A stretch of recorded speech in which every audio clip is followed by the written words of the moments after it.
More than anything else, our thoughts determine our investment outcome. And one thing I think about a lot and I reflect on a lot is how a person's return in the market is nothing more or nothing less than a reflection of what they believe, right? Because we know the history of the market. We know over long periods of time, and we won't get into whether you want to be in the market or not over long periods of time, but you do.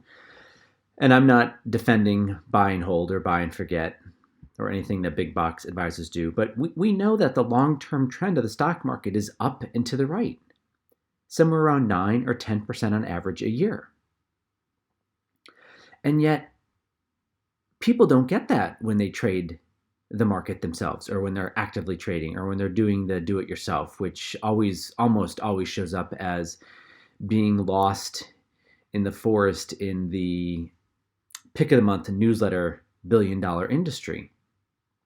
And so the returns people get, and science is very clear on this, active investors, pick of the month newsletter followers who invest their money, we know that the returns are 3 times worse than the market.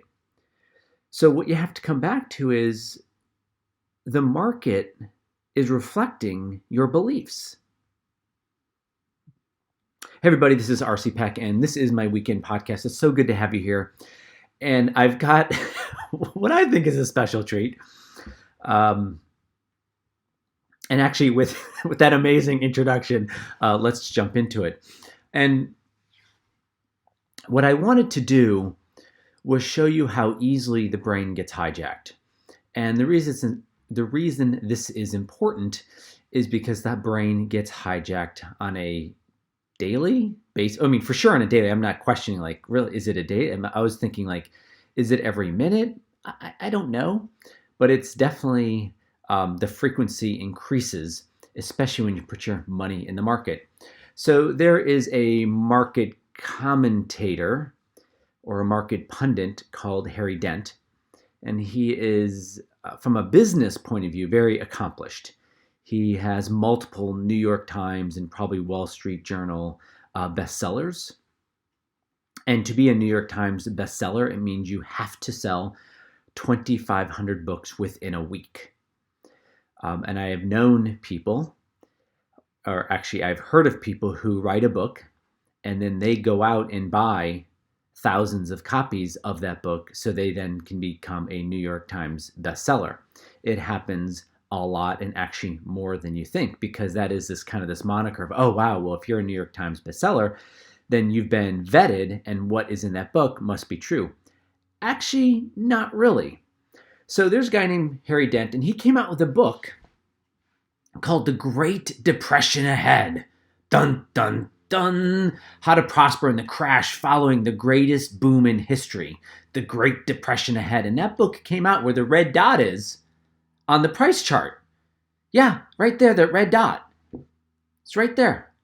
This book came out where that red dot is on the price chart, and you can see what the stock market has done since that red dot hit the price chart, or the book came out. Yeah, it's gone up over 200%. Not bad. Not bad. No Great Depression. In fact, it's been some of the best stock market, bull stock market ever. But man, the Great Depression ahead. That probably sold a lot of books. Congratulations, Harry Dent. These are in no particular order, guys, by the way. Then Harry came out with The Great Crash Ahead. Oh, The Great Crash Ahead. I thought we were going to... No, it's The Great Crash Ahead. Well, The Great Crash Ahead, that came out where the red dot is. I'm getting over my second cold in a month, which is crazy. So now you got to get ready for The Great Crash Ahead, which came out in 2011, where the red dot is. Okay, well, that didn't happen either. And I guess you didn't need strategies for a world turned upside down. And now he's coming out with The Sale of a Lifetime, which I have to say, I kind of like the title of that, How the Great Bubble Burst, meaning we're going to have a bubble burst. And he was really smart to put the actual time in. right? I mean, he's using the word like bubble burst. And I have to tell you right now, I know people are scared about getting hurt again.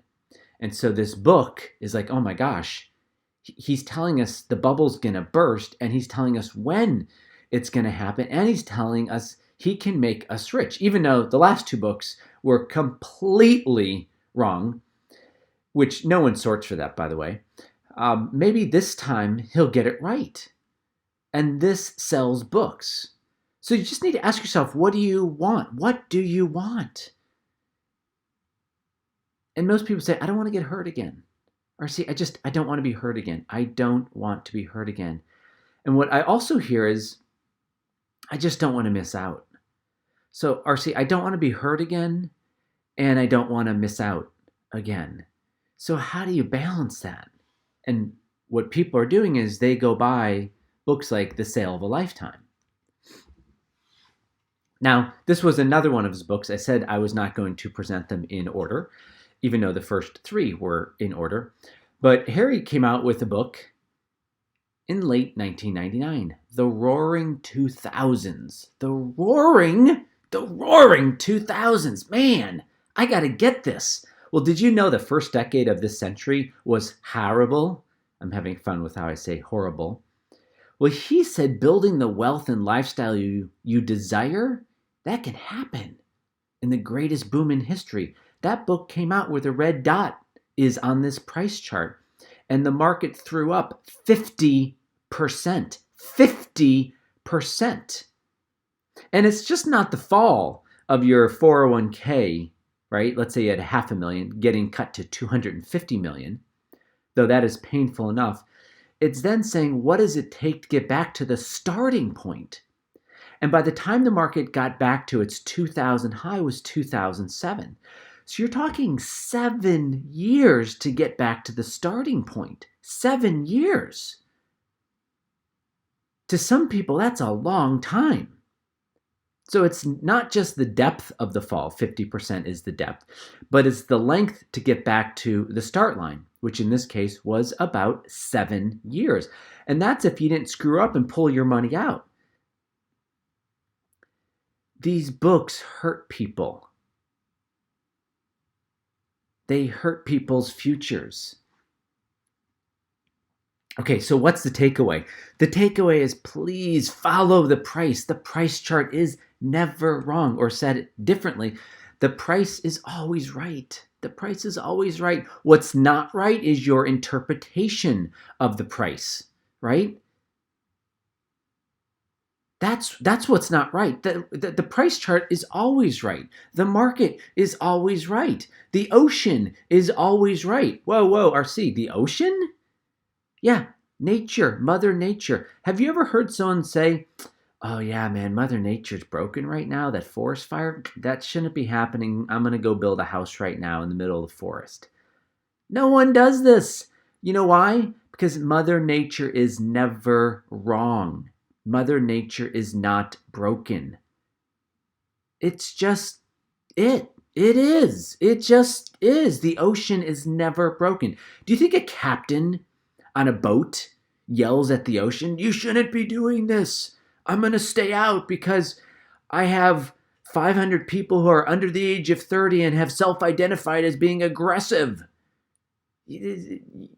No, that's total BS. But that's what big box advisors do. How old are you? Why? Well, I want to figure out how long I keep you out on the ocean, even if there's 100-foot waves. This is ridiculous.